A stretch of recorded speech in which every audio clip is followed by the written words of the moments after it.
में कलश स्थापना कैसे करें? शुभ मुहूर्त, पूजा विधि जाने घट स्थापना से जुड़े महत्वपूर्ण नियम। भारत में शारदीय नवरात्रि बड़े ही धूमधाम से मनाई जाती है। नवरात्रि के इन 9 दिनों में माँ दुर्गा के नाम की झांकियां भी निकाली जाती हैं। नवरात्रि के पहले दिन कलश स्थापना की जाती है, जिसे घट स्थापना भी कहा जाता है। इस बार शारदीय नवरात्रि 3 अक्टूबर से लेकर 12 अक्टूबर तक रहेंगे। नवरात्रि के आखिरी 3 दिन बहुत ही खास होते हैं, जिसमें दुर्गा सप्तमी, दुर्गा अष्टमी और दुर्गा नवमी है। इस साल शारदीय नवरात्रि 3 अक्टूबर गुरुवार से शुरू हो रही है। हिंदू पंचांग के अनुसार अश्विनी मास की प्रतिपदा तिथि 3 अक्टूबर मंगलवार की अर्धरात्रि 12:18 पर शुरू होगी तथा तिथि का समापन 4 अक्टूबर को रात 2:58 पर होगा। कलश स्थापना का मुहूर्त। पंचांग के अनुसार 3 अक्टूबर को घट स्थापना का मुहूर्त सुबह 6:15 से लेकर 7:22 तक होगा। घट स्थापना के लिए कुल 1 घंटा 6 मिनट का समय मिलेगा। इसके अलावा घट स्थापना अभिजीत मुहूर्त में भी किया जा सकता है। अभिजीत मुहूर्त सुबह 11:46 से लेकर दोपहर 12:33 तक रहेगा, जिसके लिए 47 मिनट का समय मिलेगा। कलश स्थापना की सामग्री। हिंदू धर्म में भी सभी मांगलिक कार्यों में कलश स्थापित करना महत्वपूर्ण माना गया है। इसे सुख, समृद्धि और ऐश्वर्य का प्रतीक माना गया है। गणेश जी को प्रणाम करें, फिर जहाँ कलश स्थापित करना है उस भूमि को प्रणाम करें। वहाँ चौकी रखें, चौकी पर लाल कपड़ा बिछाकर धान रखें और उन्हें प्रणाम करें। धान पर कलश रखें, कलश में शुद्ध पानी और गंगा जल भरें। फिर कलश स्थापना के लिए कलश में जल, पान का पत्ता, अक्षत, कुमकुम, आम का पत्ता, मोली, रोली, केसर, दुर्वा, पुष्प, सुपारी, फूल, सूत, नारियल, अनाज, लाल कपड़ा, ज्वारे, 1-2 रुपए का सिक्का इत्यादि का प्रयोग किया जाता है। कलश स्थापना की विधि। नवरात्रि के पहले दिन कलश स्थापना करते समय सबसे पहले सभी देवी देवताओं का आह्वान करें। एक मिट्टी के बड़े पात्र में मिट्टी डाल दें और उसमें जवारे के बीज डालें। इसके बाद सारी मिट्टी और बीज डालकर पात्र में थोड़ा सा पानी छिड़क दें। अब गंगा जल भरें। कलश और ज्वारे के पात्र पर मोली बांध दें। जल में सुपारी, दुर्वा घास, अक्षत और सिक्का भी डाल दें। अब कलश के किनारों पर आम के 5 पत्तों को रखें और कलश का ढक्कन से ढक दें। एक नारियल लें और उसके ऊपर लाल कपड़ा या चुनरी लपेट दें।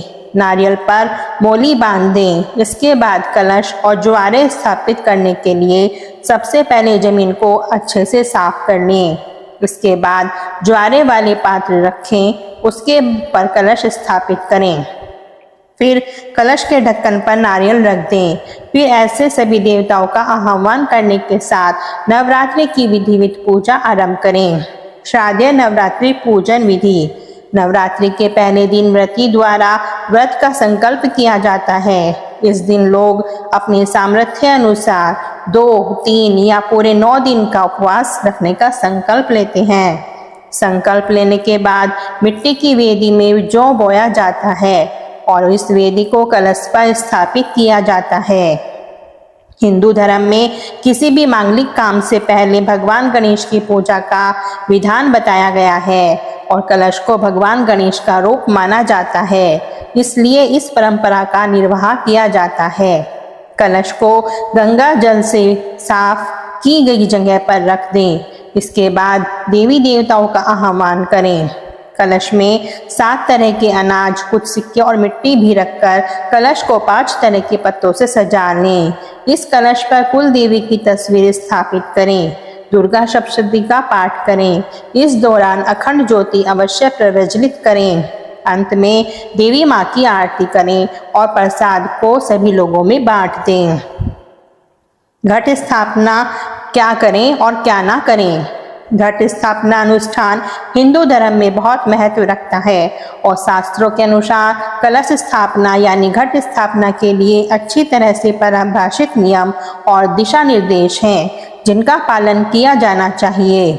नवरात्रि 2024 के पहले दिन कलश स्थापना पूजा के दौरान आपको क्या करना चाहिए और क्या नहीं करना चाहिए। घट स्थापना क्या करें।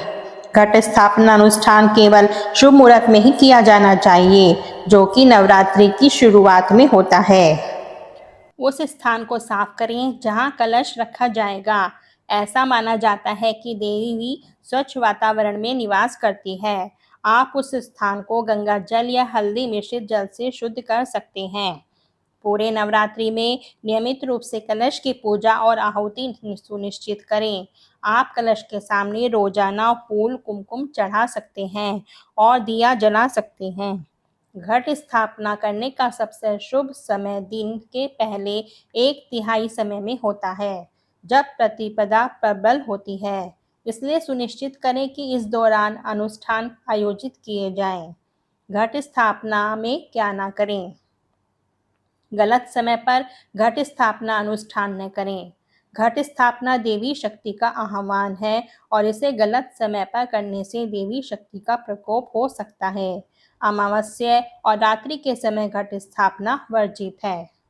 बाल या नाखून नहीं काटना चाहिए, क्योंकि ऐसा माना जाता है कि नवरात्रि के दौरान बाल या नाखून काटने से देवी अप्रसन्न होती है।